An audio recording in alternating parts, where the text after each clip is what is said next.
So, good afternoon guys. What's up again? Today is Sunday. So, nandun sila sa church. Nandito ako sa prayer mountain sa top of the mountain.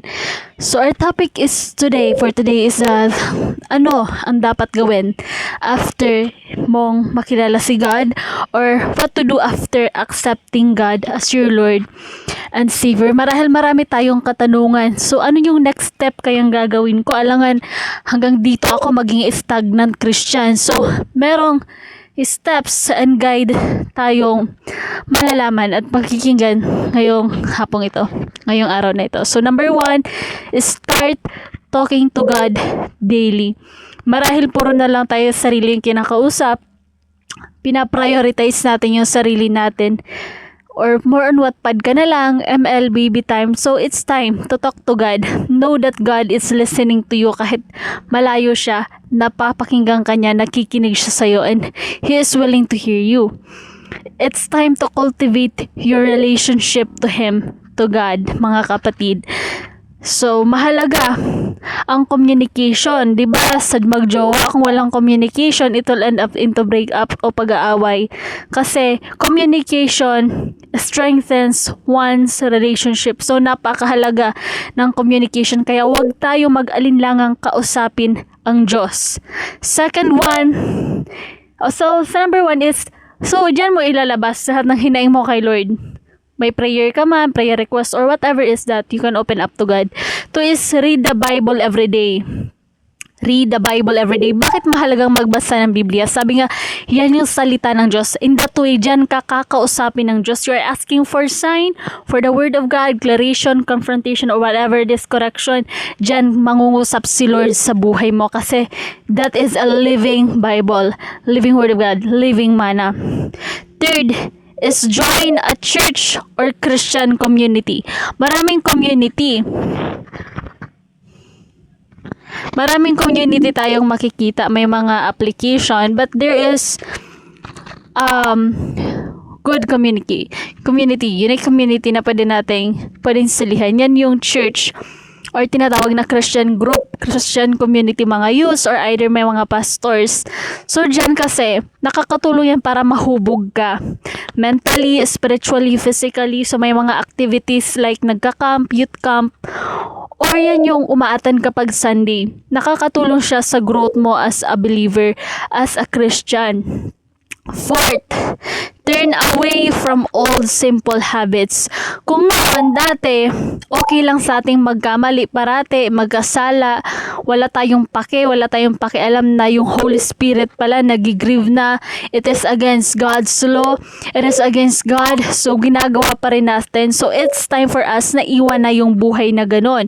Bakit? Dahil mahalaga na mamuhay tayo ayon sa kalooban ng Diyos, ayon sa kabanalan at patnubay niya, mga kapatid. Kaya iwan natin ang dating tayo.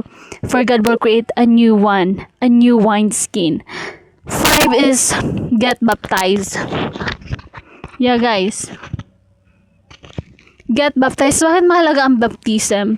Yan kasi yan yung pagsisimula mo ng bagong buhay, bagong yugto. Kumbaga, yan yung stepping stone mo to live a new life with Christ. It is it is biblical. 6 is to learn to listen to God. Many times that always we hear our own voice. We don't listen to anyone's correction. We defend ourselves. May defense mechanism tayo. Hindi tayo nagpapatawid. But it's time, kapatid, to listen to God. Open your heart.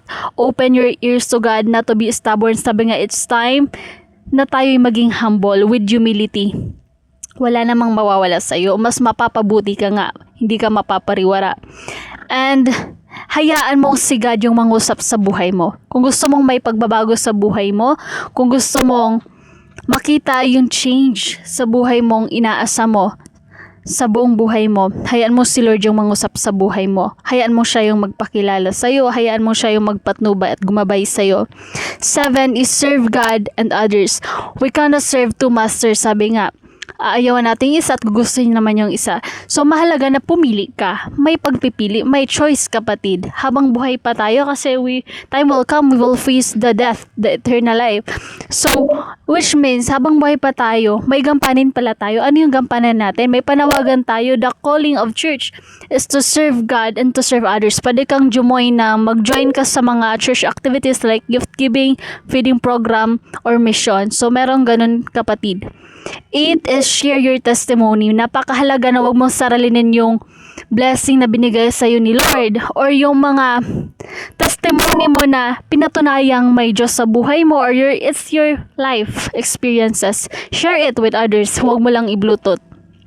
9 is stay strong when challenges come. Hindi porket Christian ka na, wala nang pagsubok. So, normal yung, kapatid. Normal na may mga pagdadaanan tayo. It's part of our growth. It's part of our journey to God and to our life in this earth. 10 is keep growing spiritually. Wag lang puro tayo physical, puro kapaganda, pero yung buhay spiritual mo, patay. Walang buhay. So, napakalagang pagandahin mo rin yung spiritual mo, spiritual life mo. Mahalaga na yan, nag-grow kay Lord. Siguraduhin mong nasa pundasyon ka pa. Baka wala ka na. Baka napariwara ka na, sa ibang daan ka na. Sa dating daan ka na pala. Bumalik ka sa dati, imbis na sa bago ka ng daan. So, napakahalaga, kapatid, na huwag mong hayaang mapariwara ka at mawala sa Diyos. So, gusto kong basahin ang Philippians 1:6. Sabi dito, He who began a good work in you will carry it on to completion. So, si Lord yung tinutukoy doon, kapatid. Hindi ka pababayaan ni Lord. Hindi ka niya iiwan sa pag-growth mo niyan. Kaya patuloy lang, kapatid.